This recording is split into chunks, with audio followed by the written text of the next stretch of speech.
Buntrian Joingon and Gyugokch Badja, welcome to Lost Relation Chronicles. Before we start today's story, we would like to inform you that a friend of ours has started a YouTube channel where he has picked up the story A Sniper's Fight for Survival and has put up a different version of the story. Please head out to his channel. The link is in the description box. So head over there and help with a like and a subscribe. Now let's start with today's story. Melissa paced around the living room, her phone pressed to her ear as she spoke to her best friend Linda. The late afternoon sunlight filtered through the blinds, casting long shadows across the room. "I've been thinking about it for a while now," Melissa said, her voice steady despite the butterflies in her stomach. "Tonight's the night. When Jim gets home, I'm going to sit him down, give him his favorite meal crack, open a beer, and just tell him. I want more fun in my life, Linda, and I'm going to get it." Linda's laughter rang warmly through the speaker. "That's what I'm talking about," she said with enthusiasm. "Melissa, you're finally stepping up as a brave, independent woman. You're taking charge of your life and getting your hands on what you want." A smile tugged at Melissa's lips. "Exactly. I mean, Jim's a great guy, but I need more than just vanilla, you know. Life's too short." Linda's tone turned knowing. "I completely get it. When I opened things up with Mark last year, it was a mess at first." "What happened?" Melissa asked curiously, leaning against the kitchen counter. "He didn't want to hear it," Linda said bluntly. "Tried to say no like it was his decision alone." She paused dramatically. "So I told him flat out, either we do this or we get divorced." I wasn't bluffing. Melissa's breath caught. "What did he do?" Linda let out a satisfied sigh. "He got in line."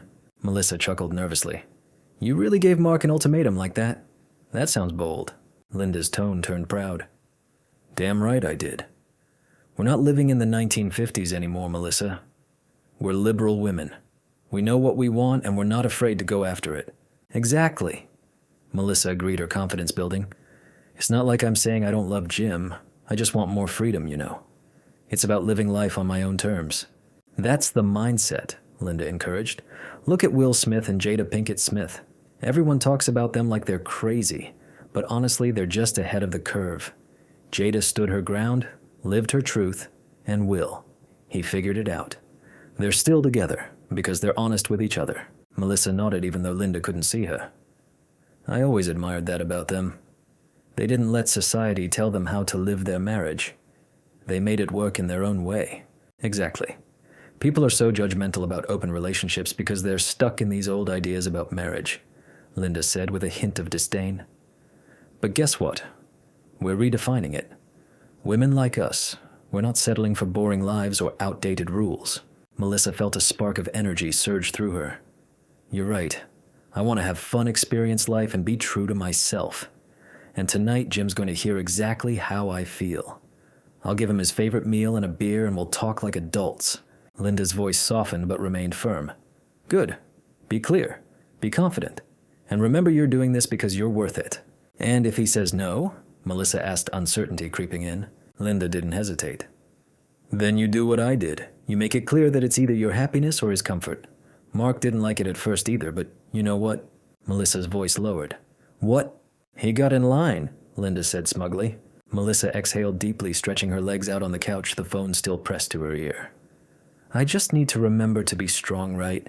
she said, seeking reassurance from Linda. "He's not going to like it, but I have to be forceful." "Exactly," Linda affirmed confidently. "Don't back down no matter what. You've got this." Melissa nodded to herself. "I remember. Just like we discussed. He doesn't have a choice. This is how it's going to be. And if he really loves me, he'll let me do this for my happiness." "Correct," Linda emphasized. "But be ready. There will be yelling and screaming. He'll try to fight it, sure. But it's just a tantrum. Stay calm but firm. Let him vent. Once he's done, he'll realize you're in charge." Melissa smiled faintly. "Right. Besides, as far as he'll know, this is only temporary. Once he comes to accept it, he'll probably even like it. Then everything can just continue." Her voice faltered slightly. "Are you sure about all this? Men can be pretty stubborn." Linda's voice took on a reassuring tone. "Look, Melissa, Jim loves you more than anything. He'll be pissed at first, sure, but after he calms down, he'll realize that he loves you so much he'll do anything to make you happy. Even this." Melissa hesitated. "Okay, you're the expert, I guess." Linda chuckled confidently. "Trust me. It took me screwing up 2 marriages to figure all this out, but I perfected the method on my 3rd. Melissa's eyebrows lifted in surprise. You perfected it? Absolutely, Linda said smugly. Mark, my current husband, completely under my control now. He even stands beside the bed while I'm enjoying one of my lovers. Melissa gasped softly. No way! Linda's tone was matter-of-fact. In a month or 2, Jim will fall in line too. Then you'll have the best of both worlds, the security of your marriage and the enjoyment of several other men. Melissa leaned back further into the couch, processing Linda's bold confidence. You make it sound so easy, she said with a nervous laugh. It's all about mindset, Melissa, Linda assured her. Stay strong, be firm, and don't doubt yourself. Remember, you deserve to be happy on your terms. Melissa smiled faintly. Thanks for being in my corner, Linda. I really appreciate it. Of course, Linda replied warmly. You've got this. And if you ever need a pep talk, just call me. I will, Melissa promised. Talk soon. Absolutely, Linda said. Take care, Melissa. You too, Linda. Bye. They exchanged cheerful goodbyes before the call ended, leaving Melissa sitting in thoughtful silence, bracing herself for the conversation that lay ahead. Now let's see the story from Jim's side. When I walked through the door that Saturday night after an extended shift, the last thing I expected was the scene waiting for me.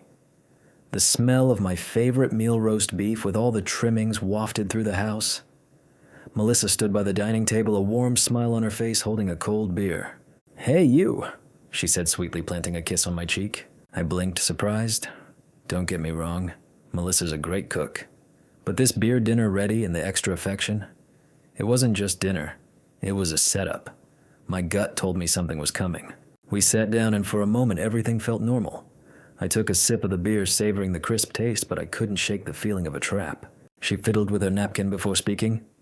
Darling, she said, her voice wavering just a little. We need to talk. I put down my fork, leaning back in my chair. Sure, go ahead. Her lips pressed together as if she were bracing herself. I understand that this may be difficult for you to accept right now, but it's something I really need to do. I narrowed my eyes, trying to read between the lines. Okay, so what do you need? If this is so important to you, of course I'll do anything I can for your happiness. She smiled, relieved it seemed, and leaned forward slightly.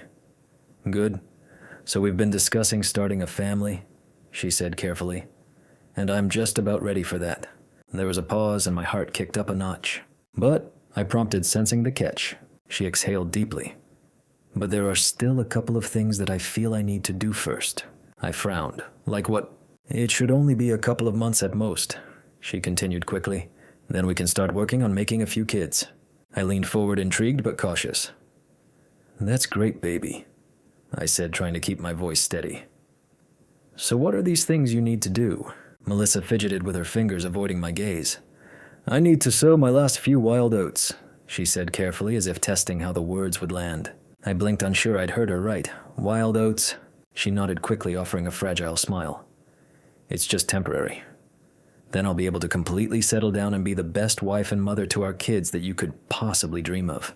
A knot formed in my chest as I searched her face, trying to piece together where this conversation was headed. And, I prompted, sensing there was more. She inhaled sharply like she was preparing to dive into icy water, and then spilled it all in one breath. I'm going to be dating a few other men for a while, she said. We'll still be making love on a regular basis, but I'll also be having sex with some other guys to get everything out of my system. Keep in mind it's only sex with the other guys. You are the only one that gets my love. My jaw clenched involuntarily, but I forced myself to stay composed. Melissa's voice softened as she hurried to reassure me. After a couple of months, I'll come back to you and be your loyal wife again, she said with conviction. Then we can start working on having the family we planned on. I took a long, deliberate gulp from my beer, letting the bitter, cold liquid wash down the burning knot in my chest. Setting the bottle down with a faint clink, I leaned back in my chair, locking eyes with Melissa. It sounds like you're not asking for my permission to do this, I said evenly, my voice calm despite the storm brewing inside me. So I assume you've already made up your mind? She opened her mouth, probably to say something reassuring, but I lifted a hand to stop her. No, I'm not going to remind you that you're married, or that you took vows in a church forsaking all others, because clearly that means nothing to you right now. So I'm not going to waste my time trying to stop you. Her face flushed a mix of nervousness and guilt flickering in her expression. She fidgeted with her fingers again, but I pressed on.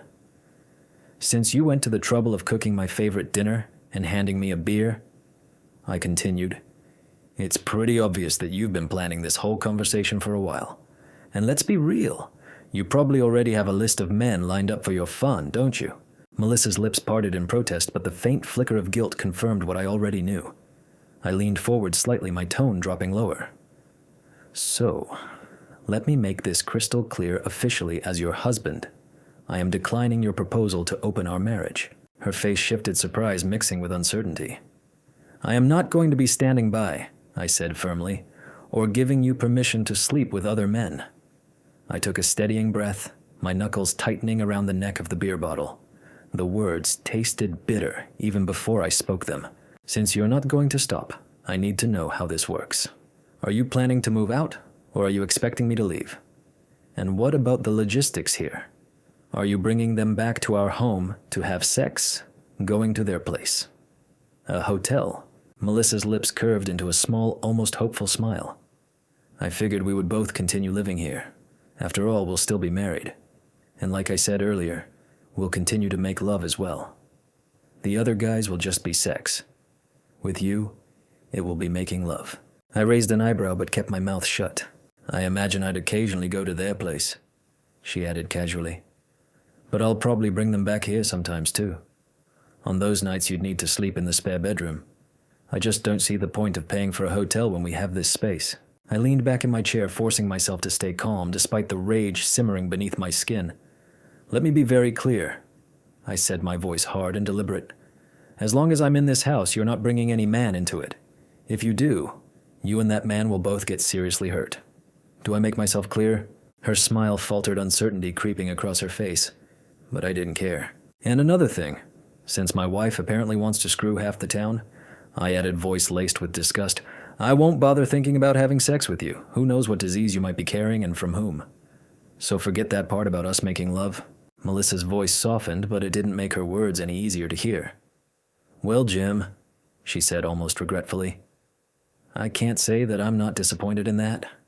After all, I love you and always enjoy our lovemaking. But I understand your concern. I guess I'll just have to live with it." I leaned back in my chair, my arms crossed tightly over my chest. "So," I asked flatly, "when do you plan on starting your little flings?" A flicker of excitement returned to her face, and she smiled an expression that twisted my stomach. "Well, Linda and I made plans to go out to a club and meet up with a couple of guys from work tomorrow night. I'm not sure what will happen, but I might bring one of them back here for the night." My jaw clenched, but I kept my voice even. She pressed on, unfazed by the tension. "Since you aren't going to be having sex with me while I'm doing this anyway, maybe it would be best if you just moved into the spare room for the next couple of months." I stood up slowly. "Don't worry about it," I said coldly. "I'll make sure I'm moved out by the time you get home tomorrow night." Now let us check the story from Melissa's side. This was going better than I could have ever hoped. He didn't raise his voice once. Everything was said so calmly, almost like a normal conversation. I couldn't believe how mature he was handling it. My heart swelled with happiness. Sure, he had expressed a small complaint and was refusing to have sex with me, but he was completely accepting of everything. He wasn't angry at all. Linda must be right. Jim would come to accept the new dynamics, and within 2 months he'd be under my control. I knew his refusal for sex was only temporary. After a week or two, he'd be back in my bed, and I'd dangle it like a carrot to make him do my bidding. Next afternoon, I called Linda. "Hi, Linda. It's Melissa. Tell me, how did it go last night? Did he react with anger?" I leaned back in my chair, letting out a sigh of relief. I couldn't believe how smoothly things had gone with Jim. He was far more composed than I had ever imagined he'd be. After all the build-up and anticipation of what was going to happen, the reality of it turned out to be almost easy. "Yeah, I was so surprised," I said, rolling my eyes even though I was alone. It was like talking to a different person.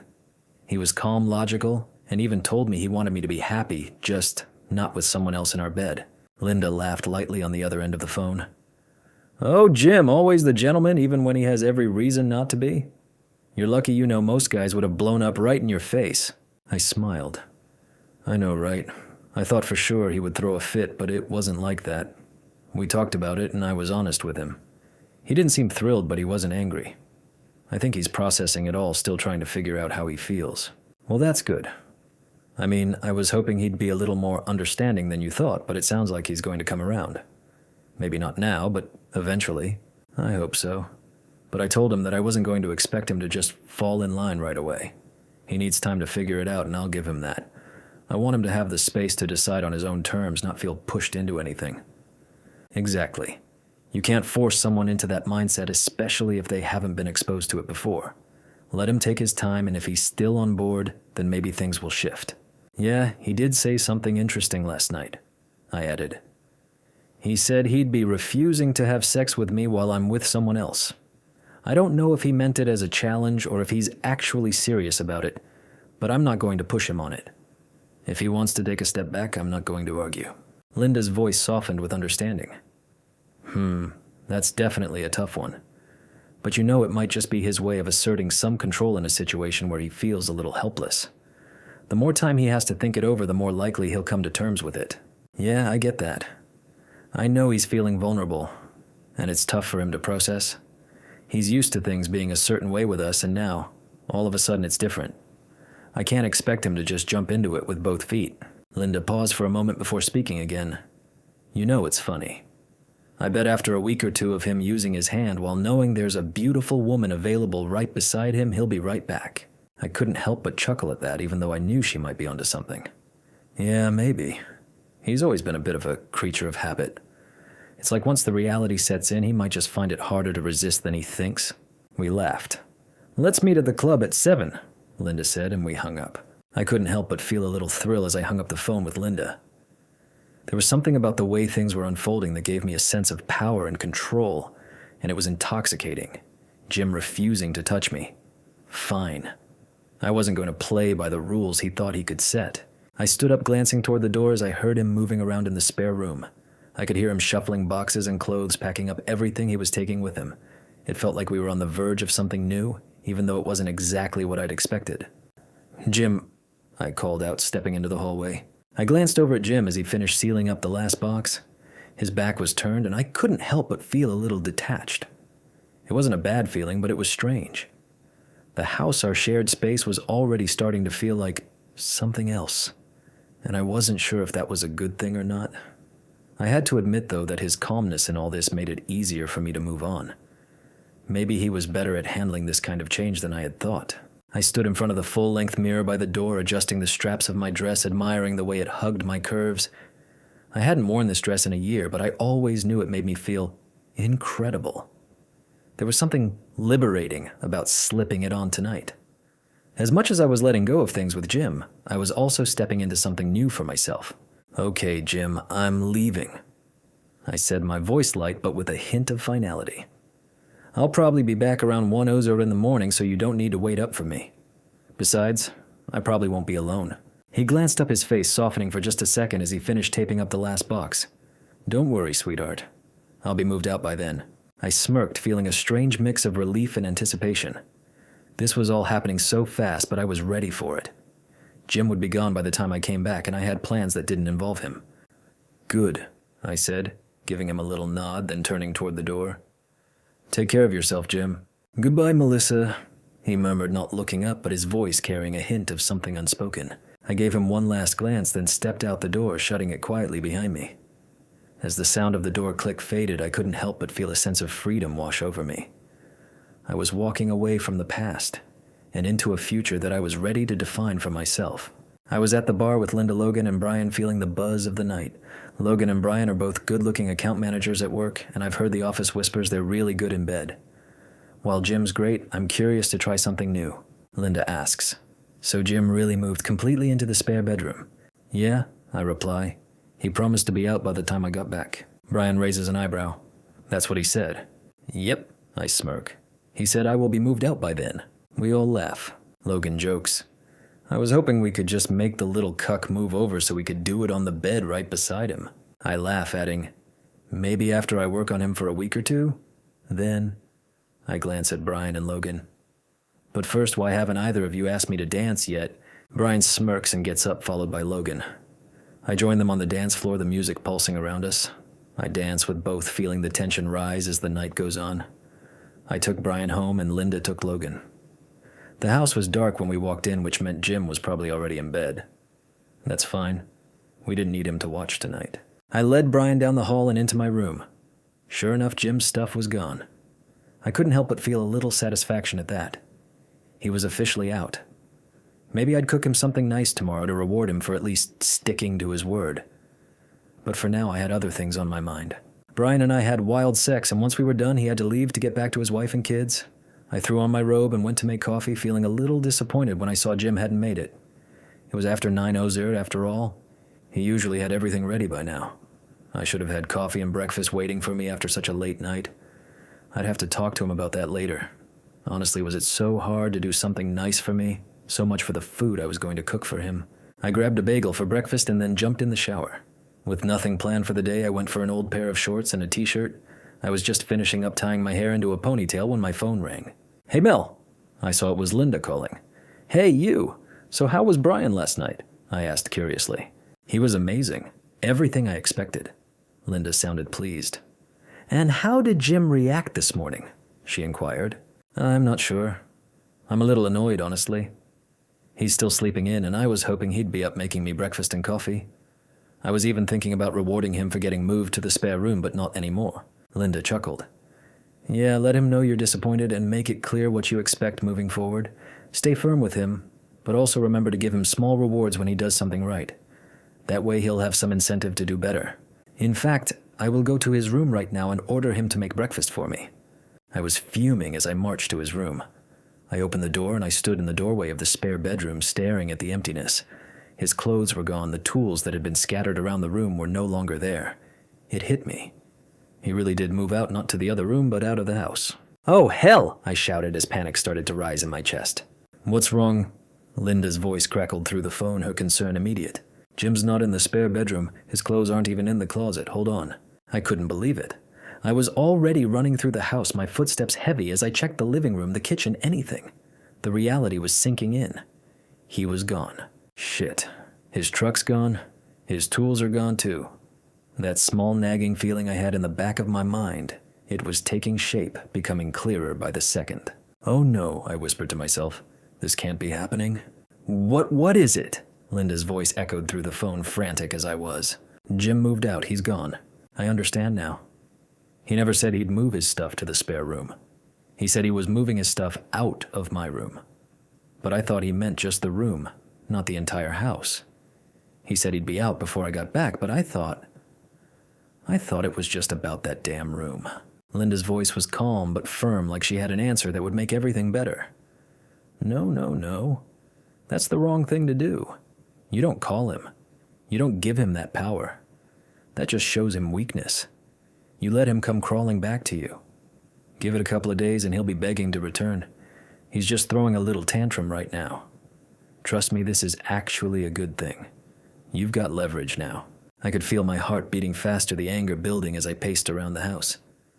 Her words rang in my head, but I wasn't sure if I was ready for the advice she was offering. "You're sure really—" She chuckled softly, a knowing tone in her voice. "Of course I'm sure. Look at what my husband does for me. You're in control, Melissa. This speeds things up. Trust me. You don't need to chase him. Let him come to you." It sounded harsh, but a part of me couldn't deny that she was right. If he was willing to walk out, then maybe it was time for me to play it cool. Time to make him realize just how much he was going to lose. "Well," I said, my voice a little softer now, "I have to admit that you've been right so far." Linda had a way of making everything sound easy, like I could just sit back and let Jim come crawling back. But deep down, I was scared. I did love Jim. He wasn't just some pawn in a game, and the thought of him leaving it stung. Yet there was this part of me, this part Linda had awakened, that thought maybe an open marriage could be the answer. It could be the perfect mix of security and freedom. I wanted to have it all, the stability of Jim, his loyalty, his submission, but also the excitement of being with other men. I could eventually settle back down, but why not have my fun for a while? Linda made it sound so effortless. She seemed to have it all figured out, and I wondered if I could too. But I also knew that I needed some time to myself. I'd been on edge all day, running through every possible scenario in my mind, and I needed to unwind. Tomorrow I'd meet Brian at work for our session, and that thought made me smile. The idea of him, his energy, his confidence, it was the perfect distraction. With that in mind, I made myself a simple dinner.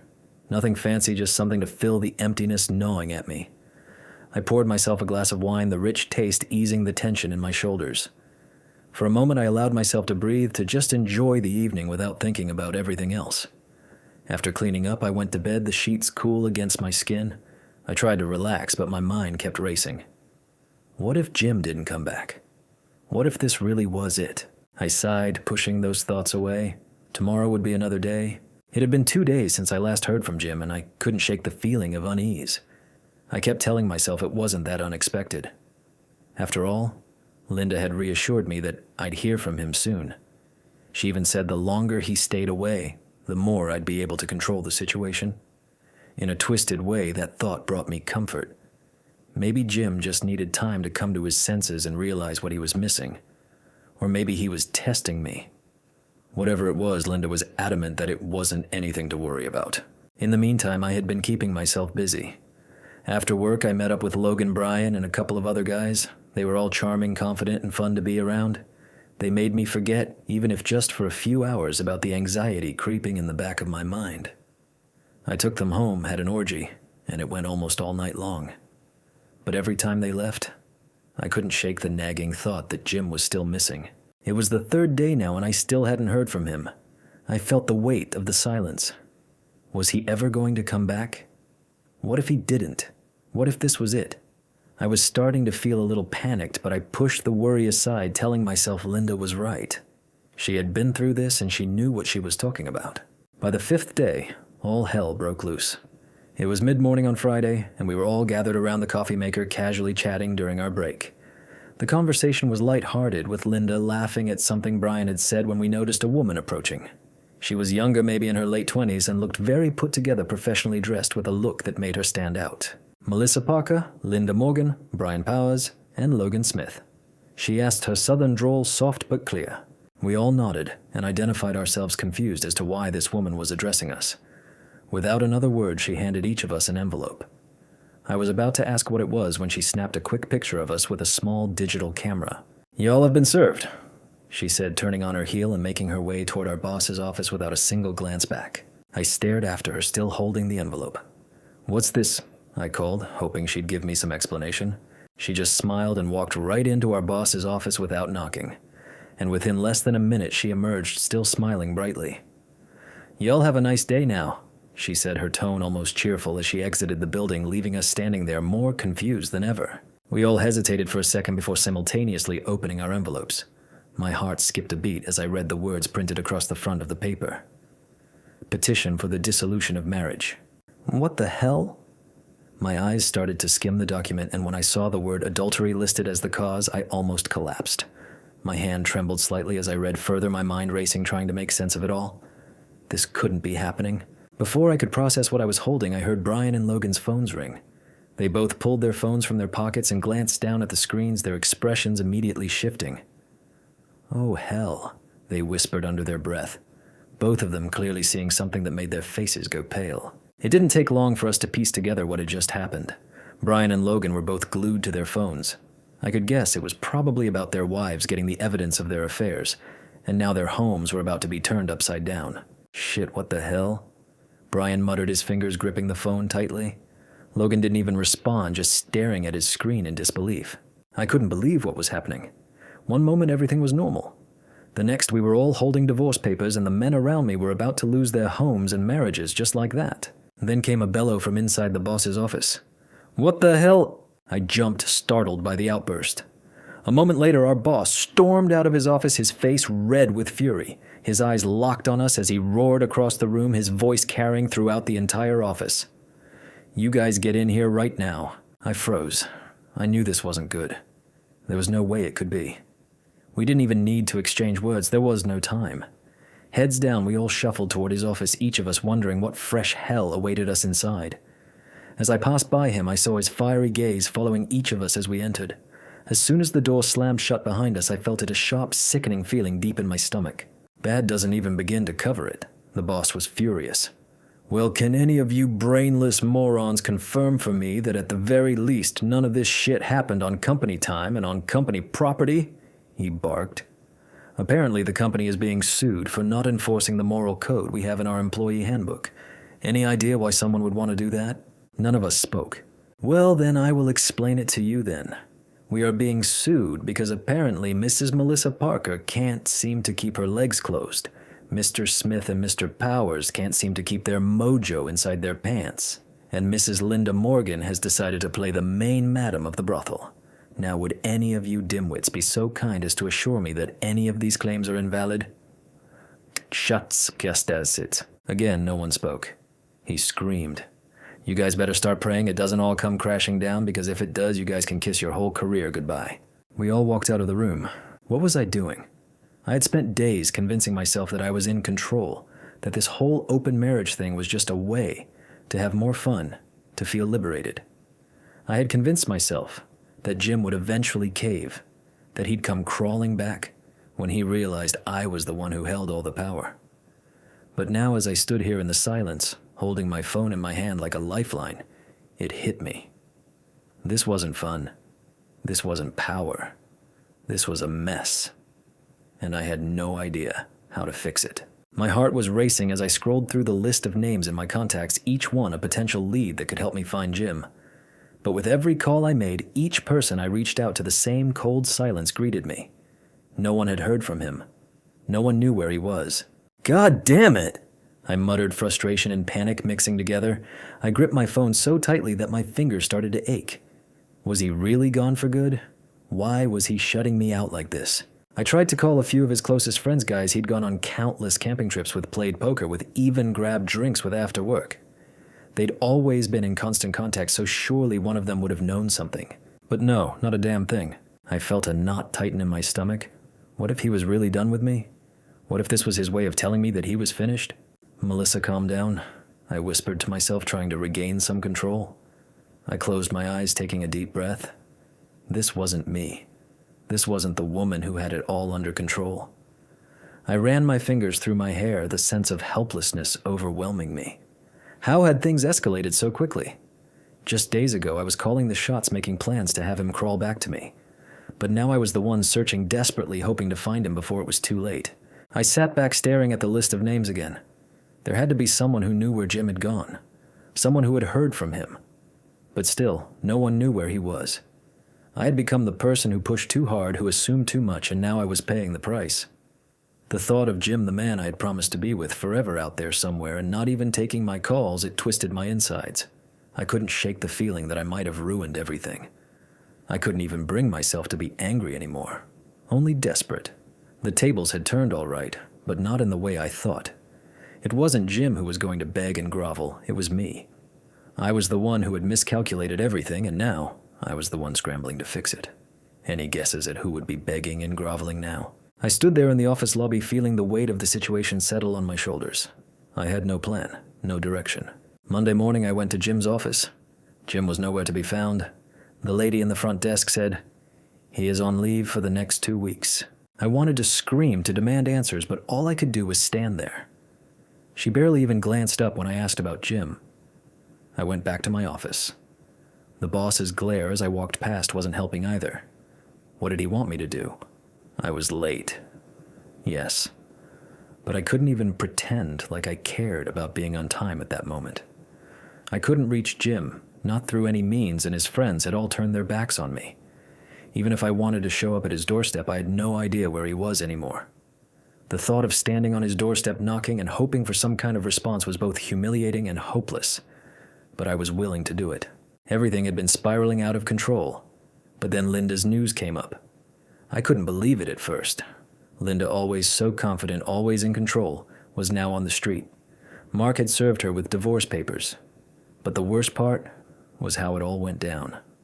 Apparently he found out about her affairs and completely lost it. He wasn't the weak, submissive husband she had always made him out to be. No, Mark wasn't going to take it. When he found out, he didn't hesitate. He kicked her out, literally kicked her out onto the street. I wasn't sure what to feel: relief that it wasn't me, guilt for what Linda had done, or fear that my own fate was going to be just as harsh. But Linda deserved to be dumped on the street for lying to me. And then it got worse. Much worse. The boss called me into his office, his expression grim. "Melissa, you and Linda are under investigation," he said, like it was some kind of routine. "The men have been fired, but you two, well, you're different." He didn't need to say it. I knew exactly what he meant. Being women, we weren't being treated the same. But in that moment, none of it mattered. All that mattered was how far I had fallen. I never imagined it would come to this. In court, they showed everything. All the videos, all the images, everything I had done laid out for everyone to see. My heart sank as I watched, powerless to stop it. There was no defense, no justification that would make it right. I could barely even look at myself on that screen. I was broken, exposed, and all I could do was sit there as the evidence piled up against me. I had nothing left. There was no way to fight it. It was over. 3 months later, the divorce was final. I wasn't expecting much. After all, I had a good job and there wasn't anything to split. There was no alimony, no spousal support, no joint accounts to divide. The house was leased, so I didn't even have to deal with that. But still, the emptiness of it all crushed me. I cried for days, the kind of tears that seemed endless, like they might just wash away everything I had ever known. Eventually, I had to return to my office. I couldn't avoid it forever. As soon as I walked through the door, I was called into the boss's office. I didn't know what to expect, but I sure wasn't ready for what happened next. When I walked in, he was sitting behind his desk, that damn smile on his face. The kind of smile that made my skin crawl. He handed me an envelope, and the way he looked at me like he was waiting for something made my stomach twist. It didn't take long to realize what was inside. My walking papers. He'd fired me. Maybe it was inevitable after everything that had gone down, the scandal, the public humiliation, the legal mess. But somehow seeing him smiling as he handed me the envelope like he enjoyed it made it all feel worse. Like I had lost, and he was savoring it. I stared at him, unable to speak. He didn't say much either, just sat there with that damn smile as if he was waiting for some kind of reaction. But I didn't give him the satisfaction. It wasn't until 2 days later that the truth finally hit me. It was Jim who made a deal with the company. Apparently he'd worked out some agreement that I wouldn't be fired until his divorce was finalized. If I was let go before then, he would have been on the hook for paying me something. But now, he wasn't liable for anything. I sat there stunned, processing the fact that Jim had been playing his own game all along. I was left with nothing, no job, no husband, no lover. Brian and Logan, the ones I'd thought I could lean on for support, were both drained by their own divorces, barely in any condition to offer help.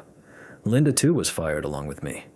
The chaos, the mess, it all came back to one thing. We were pawns, each of us, in a game where the rules were set by the people who had the power. And now, it felt like it was all over. Our husbands got what they wanted. Revenge. It wasn't justice or even closure, it was just cold, calculated revenge. And we were left to pick up the pieces of everything they tore apart. Ban chuyen joy jehuan tang.